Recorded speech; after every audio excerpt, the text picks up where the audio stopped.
A number of you will be joining as officers of the Indian Army, a great professional army. You won't be rich, you won't have wealth, but you'll have something much better. Respect in the professional army. You will be respected wherever you go.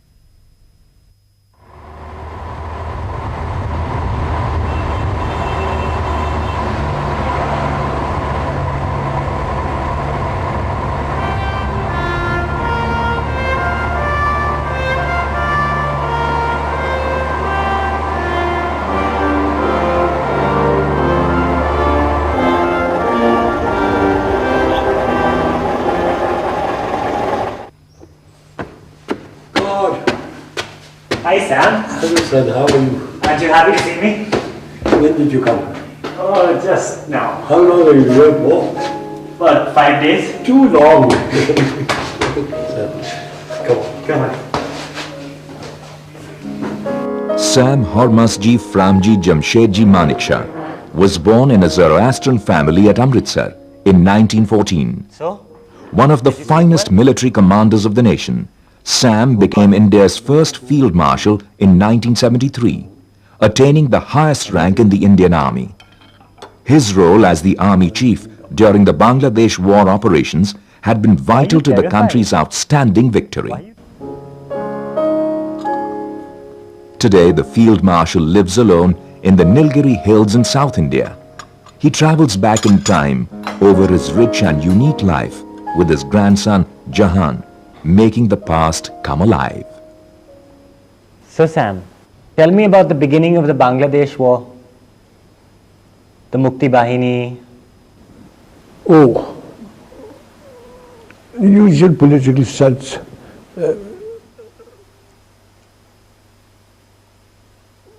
Pakistan had really cracked down in a big way. The poor old Bengalis, what could they do against the Pathans and Punjabi Muslims and the army? So they started pouring in into India. A humanitarian crisis, a war, and the birth of a nation, Bangladesh. In April 1971, millions of refugees from East Pakistan began pouring into India when Pakistan's military ruler, General Yahya Khan, cracked down on the Bengali population. He was hoping to suppress their demand for autonomy. Situation created by the Indian aggression is leading the two countries to a point of no return. The sole bond of religion was not strong enough to hold this population of 75 million under the yoke of Pakistan any longer. Under the leadership of their popular leader, Sheikh Mujibur Rahman, they demanded an equal and rightful share in governance of their own country.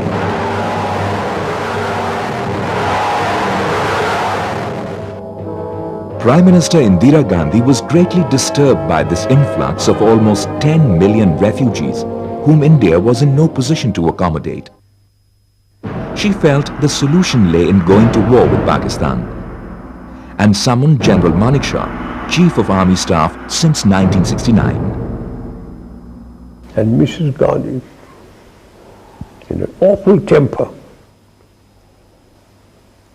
looked at me and read out messages from the Chief Minister of West Bengal that thousands of refugees have poured in, from the Chief Minister of Assam, the Chief Minister of Tripura. And she looked at me and said, "What are you doing about it?" "Nothing. What's it got to do with me?" He said, I want you to do something. I said, what do you want me to do?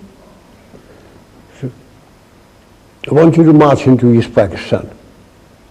I said, that means war. So she said, I don't mind if it's war. So I said, oh, have you read the Bible? God said, let there be light, and there was light. And you say, let there be war, and there war.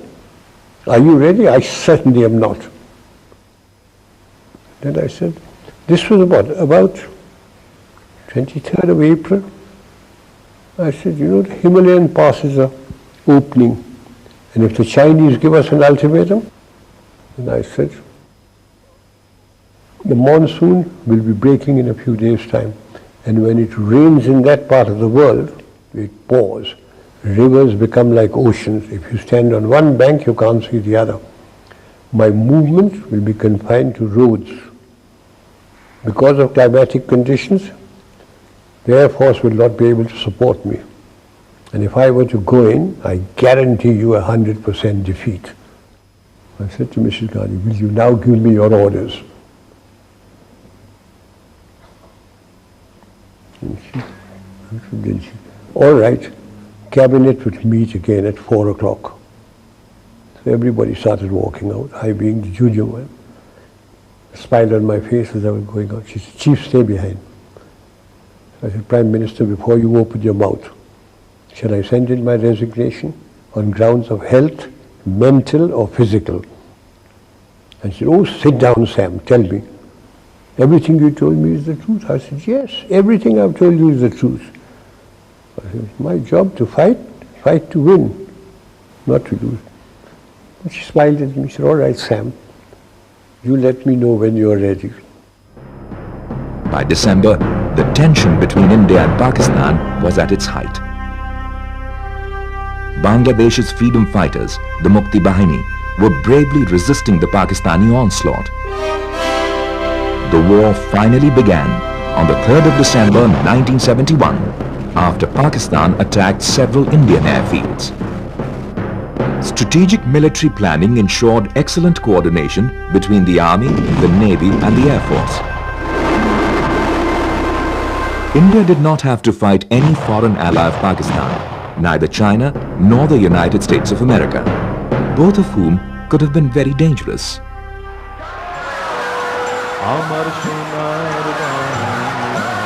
The war, which lasted 13 days, ended on the 16th of December with the surrender by Lieutenant General A.K. Niazi to General Officer Commanding-in-Chief, Eastern Command, Lieutenant General Jagjit Singh Arora. India had captured nearly 5,000 square miles of Pakistani territory and 93,000 Pakistani troops had surrendered. Bangladesh became the first nation to be born after the Second World War. Indira Gandhi's rule as Prime Minister had reached its peak. 62, the morale had gone right down to the ankle. 65 restored it, but very partially. Not until this brilliant victory was that morale fully restored. Here was a complete victory. The whole world looked on India now as a great regional power. Before, we were not considered to be so powerful. But after the Bangladesh war, we emerged as a major power in the whole of this area. This was perhaps an ideal time to once and for all put an end to the Kashmir dispute. Unfortunately, the post-71 war talks at Simla between the two countries could not achieve this, and the state continues to be an issue of controversy. So what went wrong at Shimla? She went there and Bhutto made a complete of her. See, I know I've just taken over from Yahya Khan. If I yield anything just now, they'll throw me out. Give me a chance. In 6 months' time, I promise you, we'll settle everything peacefully. She came back and she told me, I said, he's made a monkey out of you. Meanwhile, Sam ensured humane and comfortable treatment of the 93,000 prisoners of war for as long as they were in Indian custody. He also ensured special care for women prisoners of war. Both he and his wife Sillu worked hard to ensure the rights and welfare of war widows. while these Pakistani prisoners of war lived in Pakka barracks belonging to the Indian Armed Forces in properly constructed buildings and in strong shelters. Our troops were staying in tents throughout that year and a half that the Pakistani troops were here. I went to Pakistan about 2 months after the conflict, and they really gave me a first-class welcome. The governor, this was at Lahore, the governor invited me for lunch, gave me a martini before lunch, wines at lunch, and during lunch he said, "General, will you do me a favor?" So I said, "If I can, Mr. Governor, I will." I thought he was going to be asking me about some relation of it. He said, "My staff is outside. They want to shake hands with you." I went out, and there they were all lined up. About the 11th man took his pagri off and put it at my feet. So I picked it up. I gave it to him. "ये क्यों आपने किया?" कहता, "हजूर, आप थे तो हम बच गए. मेरे 5 लड़के आपके कैदी हैं. उनकी चिट्ठी आती है कि आपने सबको कुरान शरीफ दी. वो लोग बैरक में सोते हैं, आपके जवान बाहर सोते हैं. वो लोग चारपाई पे सोते हैं, आपके जवान ज़मीन पे सोते हैं. आप जब जाते हैं हाथ मिलाते हैं सबके साथ, लंगर में जाकर खाना टेस्ट करते हैं." And he turned around, the governor was with me. अब हम कभी नहीं मानेंगे साहब कि हिंदू खराब है. And I got into trouble in my own country. The bureaucrats and the ministers complained about me कि चीफ साहब तो उनको ऐसा रखते हैं कि जैसे उनके जवाई हैं, as if they were my sons-in-law. They complained against me, cabinet meeting, at the meeting. Mr. Gandhi looked at me. I said, "Prime Minister, they were soldiers. They fought. They fought extremely well. They lost. And I'm looking after the soldiers. No, I've forgotten all about the war and everything." Soon after the war, General Manekshaw was awarded the Padma Vibhushan for his exemplary contribution to the nation. On 1st of January 1973, he was made India's first Field Marshal, a rank that is held for life. He therefore continues to be the senior-most officer of the Indian Army. I think he deserved it. He was the army chief, and he had won the biggest victory we have ever had. He was the army chief, and therefore credit has to go to him. He is one of the finest military commanders that India has produced. Why one of? Perhaps the foremost. Sam, what was your greatest achievement in the army? Do you know, from the rank of second lieutenant to field marshal, I have never punished a man. My adjutant general, when I was the chief, and my judge advocate general used to get, wild. Court-martial proceedings would come to me. If they said not guilty, I'd sign. If they said guilty and punished, I'd take the file home, I'll look at it, I'll say, "No, I think witness number 3 has lied with the so-and-so thing." And they say, "Sir, how can we maintain discipline with you as the army chief? You're not punished." I say, "You damn chaps sit in Delhi with your wives and your children in lovely homes, and you forget what those chaps are going through." About a year after the Bangladesh war, I had come down from England, and we went shopping for just father and I, because I wanted to buy some cutlery, and we happened to find ourselves in Connaught Circus, and somebody, I think it was one of the shopkeepers where we went inside, recognized my father. Next thing you knew was he must have phoned up his friends, or the grapevine, whatever it was, but the whole area where we were, every shopkeeper was out.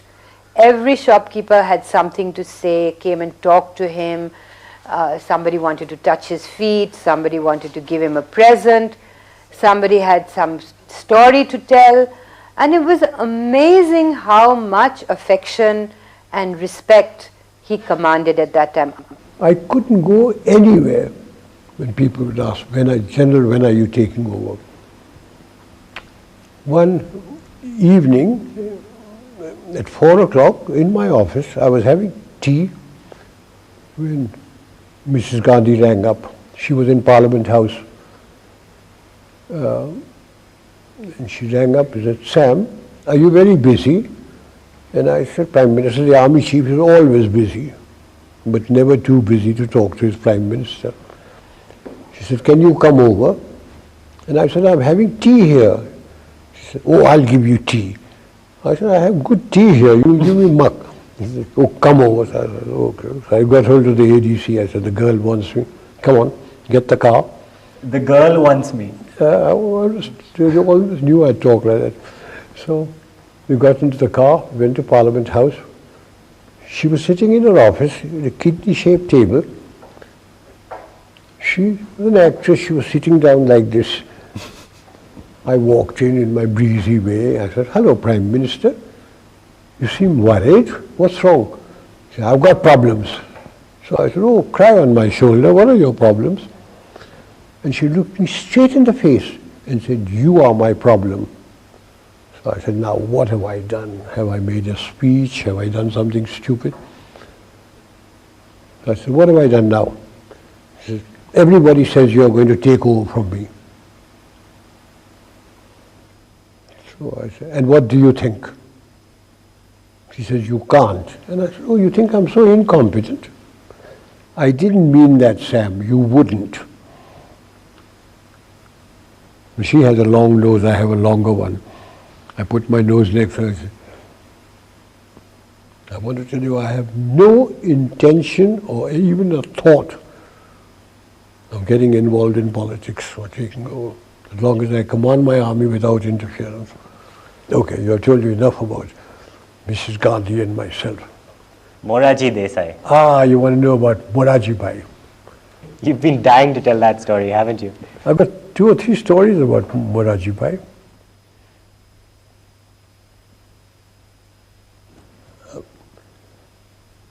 When I became Army Chief, Moraji Bhai was the Finance Minister in Mrs. Indira Gandhi's cabinet. Then he became Prime Minister. Mrs. Gandhi lost the election, he became Prime Minister. One day he said, I believe you drink. So I said, yes, I have. You mustn't drink. Very bad for you. So I said, Prime Minister. I come to my Prime Minister, he said, you mustn't drink. I go to a party and I talk to a pretty girl. My wife says, you mustn't talk to her. I'm a field marshal, is life worth living? He said, your wife is quite right. Drinks and pretty girls will ruin you. I said, they haven't ruined me so far.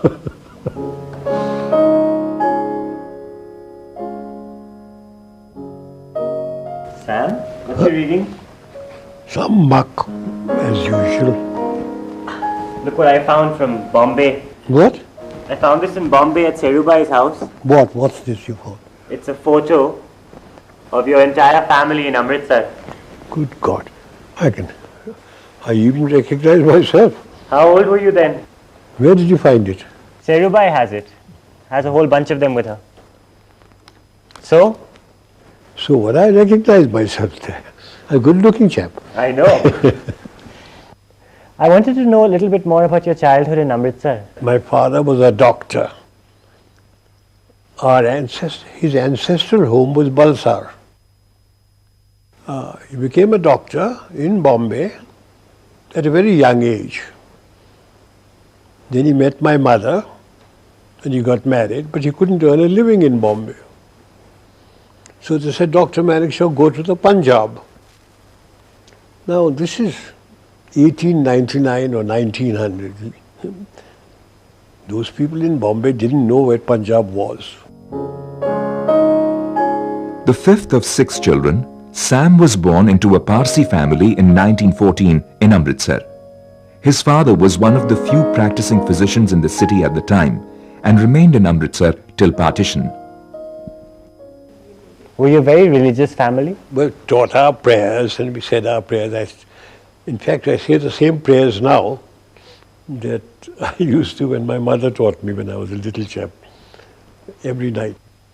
Every night. In bed before going to sleep.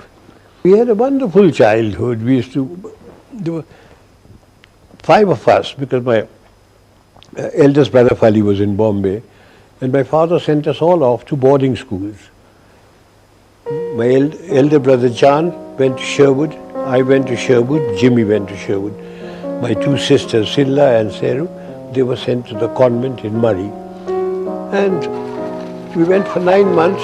We'd come back in December. You know, Sherwood has produced 2 excellent people. One Field Marshal and one Amitabh Bachchan. That's right. But Amitabh came much after me. Sam, tell me about your first girlfriend. Oh, first girlfriend, God. That was in Sherwood. We had a girls' school, All Saints there.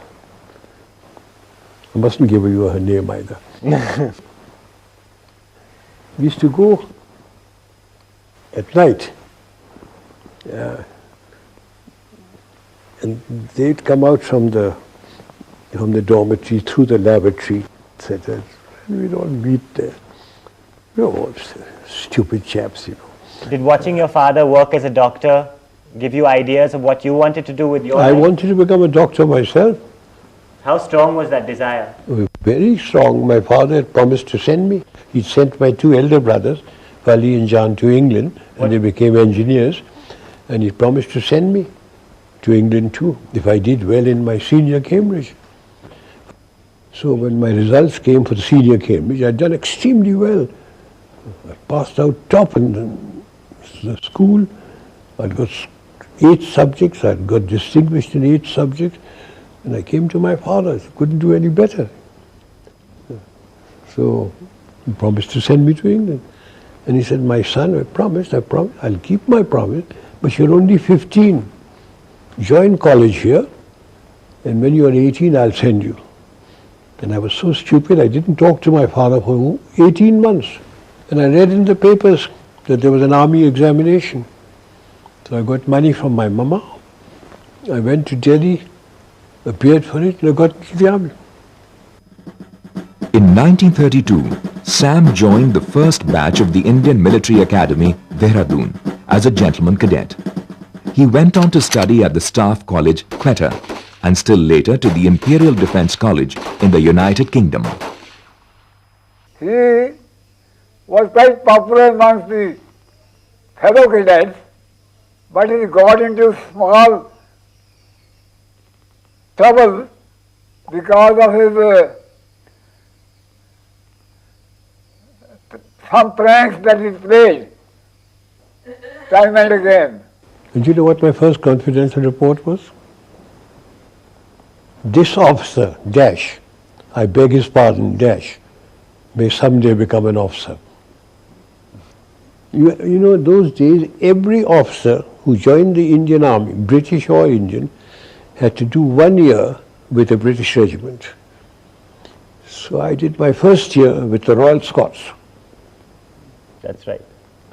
And they couldn't, the jocks couldn't pronounce my name. They used to call me Mr. Macintosh. During World War II, Sam fought as an officer of the Frontier Force Regiment under General Slim. While defending the bridge over the river Sitang in Burma, he was severely wounded by Japanese troops. Recognizing his courage and fearing he would not survive, Major General Sir Richard Cobbins removed his own military cross and presented it to Sam as an immediate award for gallantry in the field. I was a major. Japanese thrashed the life out of us. Jap put a whole burst of Tommy gun into my stomach. Nobody thought I'd ever live. My mother-in-law always used to start saying her prayers early in the morning around about 4 o'clock. And as she was saying her prayers, suddenly she looked up and she saw my husband drenched in blood. and she knew that Sam was wounded, because my husband and Sam were very close to each other. And within 2 or 3 hours, we got a telegram saying Sam was wounded. It was, what, 36 hours after I was wounded. And I was lying there moaning, blood coming out of my mouth and from everywhere else. And my Batman, Mayor Singh, got hold of the surgeon, Australian surgeon, said, my Saab is wounded. So he said, when was he wounded? He said, yesterday. Where was he wounded? In the stomach. He said, oh, can't waste my time over him, because, you know, abdominal injuries, unless you deal with them straight away. But Mayor Singh said, no, my Saab is still there. So he brought him to me. The fellow looked at me, he said, what happened to you, young chap? By that time I had regained consciousness. I said, a bloody mule kicked me. So he said, oh, you got a sense of humor. Worth saving. So they operated on me in the hospital. After partition, I became director of military operations, and I remained director of military operations for 3.5 years. I was sent to Kashmir with VP Menon, who was the state secretary. The Maharaja's army had, the Muslim element had revolted, the tribesmen had come in, and I was sent there with him, VP Menon, to see if he can get the accession from the Maharaja, see what the military situation was like. And at about midnight, the Maharaja signed. He kept on saying, you must send soldiers in. He said, we can't send soldiers into your state unless you accede to India. So at midnight he acceded to India. VP Menon handed over the accession papers to Mountbatten.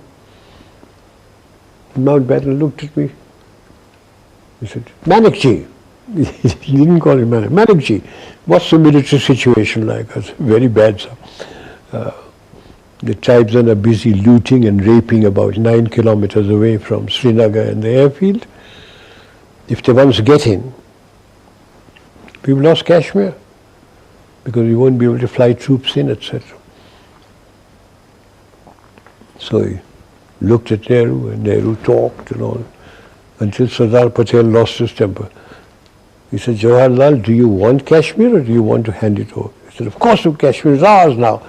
So he said, will you issue orders? And before he could issue orders, Sardar Patel said, you have received your orders. So I walked out and we started flying troops into Kashmir. What was your relationship with Sardar Patel like? Sardar Patel was Home Minister, and I had a good relationship with him. Every morning, VP Menon and I would go to his place, and he would be sitting down there. His daughter, Bunny Ben, sitting cross-legged with a Parker fountain pen, a brown Parker pen, taking notes. And he would say, VP, I want Baroda. Take him with you. I would go as the bogeyman in uniform. When the killings were taking place in Calcutta, by British Commander-in-Chief, he came along and said, hey you, the Sardar wants you in Calcutta. So I said, why me, sir? He phoned, he wants you there. An aircraft has been laid on for you. So I went there. The Sardar was with the Chief Minister, B.C. Roy. When I went in there, he said, I don't want arguments, etc. I'm going to ask you a question, I want an answer. If I hand over the situation to the army, how many Bengalis will you kill and how long will it take you? I was a very young brigadier. So I opened my mouth. I said, sir, about 100 in about a month. So he said, turned round to Bidhan Roy, he said, thousands are being killed. He said, go and kill them, take over. And he deployed troops all over Calcutta. We didn't have to kill anybody. Everything finished. He said, come here. And in Gujarati he tells me, "Tumhe sachu nahi bolo?" So I said, what have I done? He said, "Tumhe kahlu ki 100 Bengali na marso ne ek bhi nahi maryo." Then he tapped me and said, well done, thank you. Brigadier Manekshaw, as he was then, made quite a name for himself as the director of military operations, and his highly professional manner of working brought him to the knowledge, more correctly, brought him into notice of all that mattered in the country and in the services. And very often at about 7:30 or 8 o'clock in the evening, when we were going back, he would come and sit with all the G3s, the captains, with his feet on the table as usual, cracking jokes and discussing matters, but in a most informal and lively manner. Oh, he was very fond of junior officers. He is always joking and laughing and pulling their legs, and the junior officers were very pally with him. They never felt any fear of a senior officer or anything like that. Sam was very, very jolly chap. After being Commandant of the Infantry School Mau in 1955, Major General Manekshaw had become Commandant of the Defence Services Staff College Wellington, Nilgiris in 1959. In 1961, there was an inquiry against General Manekshaw, instituted by the then Defence Minister Krishna Menon. Sam was accused of being too anglicised, and statements allegedly made by him on various occasions in the past were collectively dug up and used as evidence.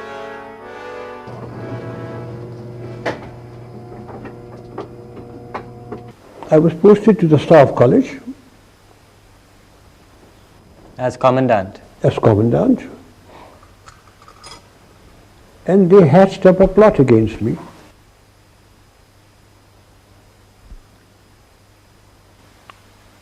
They had inquiries against me. And what were the charges against me? That I'm more British than Indian. That I am alleged to have said that I will have no instructor at the Staff College whose wife looks like an ayah. Oh, in some ways you can say that the charges were very comic. He was alleged to have made remarks which no man in his senses would really make. Sam had a habit of speaking out of turn, and what he said could be misinterpreted. Sam was genuinely a nationalist, but he used to come out with most outrageous remarks. Actually, it was all rubbish. There was nothing in it. It was just twisted, just to fix him. He seemed to handle it very well, because he did not let it affect his behavior pattern as an instructor or as a commandant. How did Mama react to all of this? We didn't bat an eyelid. We just carried on as if nothing had happened. Towards the end of the inquiry, China attacked India over a border dispute in October 1962. The attack took everyone, including Pandit Nehru, by surprise, and the Indian Army, completely unprepared for a war, faced a debacle. Sam was sent to Tezpur as General Officer commanding 4 Corps. Then the Chinese came into Nifa, and General Kaul was sacked and Krishna Menon was removed, and Nehru sent for me. He said, I've got a vigorous enemy.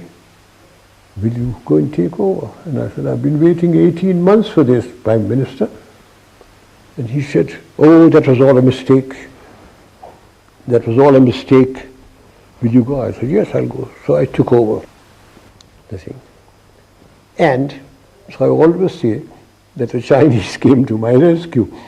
If the Chinese hadn't come in, and if Krishna Menon and Kaul hadn't been sacked, I don't know what they would have done with me. I said, I don't want to know what happened in the past. All I want to know is who are my commanders, Where are the Chinese? How much ammunition have I got? How much oil, petroleum and food have I got? And just leave the map to be here. Which they did. After half an hour, I rang the bell, they came in, and I said, I don't know whether I'm doing right or wrong, but these are my orders. And that was the time when the Chief of Staff took his hat off, flung it on the ground, jumped on it. He said, thank effing God, at last somebody is giving orders. We have never had orders before. And my orders were that we'd start advancing. They were. Now, Khanna, Leisha. So Sam, tell me about when you joined the Gurkhas. Oh Lord.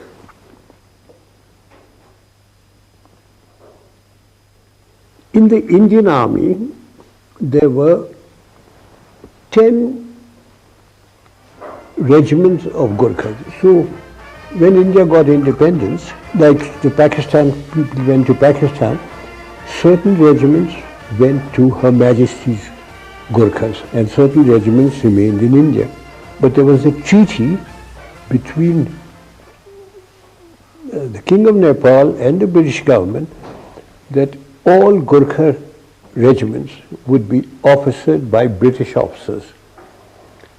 So when the British officers left, there had to be some Indian officers. So I was the first Indian to be posted to a Gurkha regiment.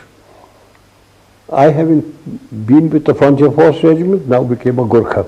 What year was this? 1947. 1947.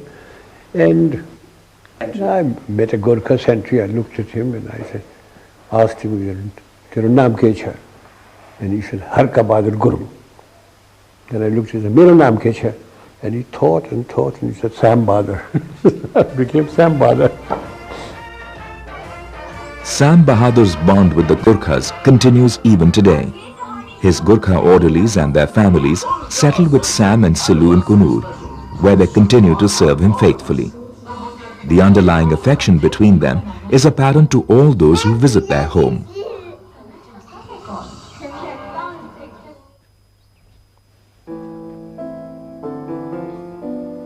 Hey Sam. After retiring as Army Chief, the Field Marshal created a new life for himself in the boardrooms of the corporate world. He was invited to join the boards of several top companies of the country and continues to actively help and advise them regularly. His ability to motivate people from all walks of life is perhaps one of his greatest assets. I'm going on the 29th of this month to Madras. From Madras I catch a flight to Calcutta. I have an annual general meeting of East India Hotels on the 30th. I come to Bombay on the 31st. How many companies are you on the board of now? You're not allowed to be on the board of more than 14. And I'm on the boards of 14 companies. And you're not allowed to be chairman of more than 10 companies. But I'm the chairman of 6. Do you want to get up to 10? No, I want to get out of some of them. Are there any companies that you particularly remember that you had a lot of problems with? Companies that maybe you had a hand in helping turn around or become profitable or become more efficient? I don't think so. In fact, I think quite a lot of them became less efficient. Well, he retired, and I suppose he had a lot of common sense, and his name was good, so a lot of boards requested him to come on their board. Oh, he creates a very good atmosphere because the staff all like him and they look up to him. So he was very popular with the shareholders also. Board meetings were always a great pleasure with him chairing them, and I found him very incisive, very knowledgeable, and he'd obviously taken a lot of trouble to read up on the subjects that he was handling.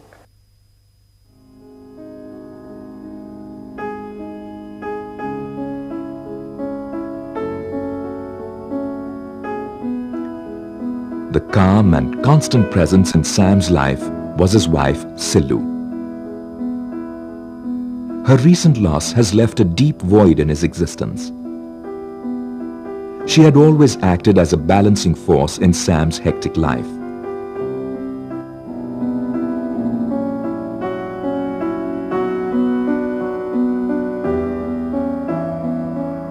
A talented artist, Silu was actively involved in the Army Wives Welfare Association, particularly during the Bangladesh War.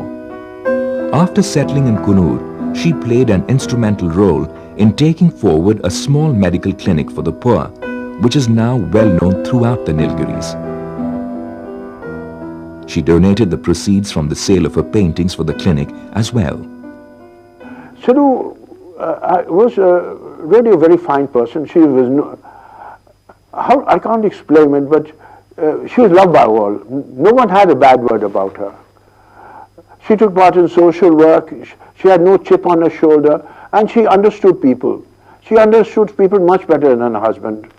Oh, she was a very supportive wife. I mean, she was always there by his side and always added to Sam's charms, because the two of them went together everywhere and they were almost inseparable. He was head of a very happy family, and I think that went a long way in molding the mental makeup of this man. He was happy at home, so he was efficient and happy in his work. So Sam, tell me, having been in born in Amritsar, having lived all over India, why did you finally choose to settle in a place like Kunur? Funny. I used to be the commandant of the staff college, and then after the Chinese, I was sent off to take over that defeated army.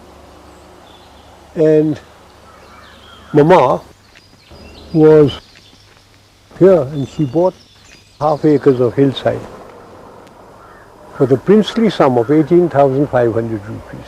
Mama built this house? Mama got it built anyway. She designed it. So why don't you tell me why we call this place Stavka? Oh, that's very simple. Stavka, if you read War and Peace, is the headquarters of the highest military commander in the land. And I didn't know what to call it until my daughter Sherry, who is educated, said, "Father, why are you thinking you must call it Stavka?" I said, "Why Stavka?" And she told me. Have you read War and Peace? No. What all do you do in terms of Kunur and its community? Very little. When Silu was living, we'd go out, she'd arrange things, we'd go out. After she died, I keep to myself mostly. But you should go out and socialize some. Nobody likes mixing with a field marshal. Oh, come on. Tell me more about Silu. What did she do in the army as an army wife? Oh, she did a lot. She did all the army wives' welfare funds and all that sort of thing. She's very good that way. She did a lot of philanthropic work here also? Yes, she started that clinic, and she did that. She's very good about all those things. Anyway, why do you keep on asking me about my wife? Because, okay, one final question. What? Then I'll leave you to it. Yeah. Actually two final questions. Two now, go on. Yes. One. What? Looking at your life as a military general, having all that power at your command, are you happy with the way things went? Was there anything you would have liked to have done differently in your entire career as a general, as a soldier? No, quite happy. And how about your personal life? I had a very pleasant personal life. I had my two daughters, I had my grandchildren, I had my wife, I had my Gurkhas. Quite happy. Do you like your grandchildren? Some of them. Come. Now where are you taking? We're just going to the edge of the balcony.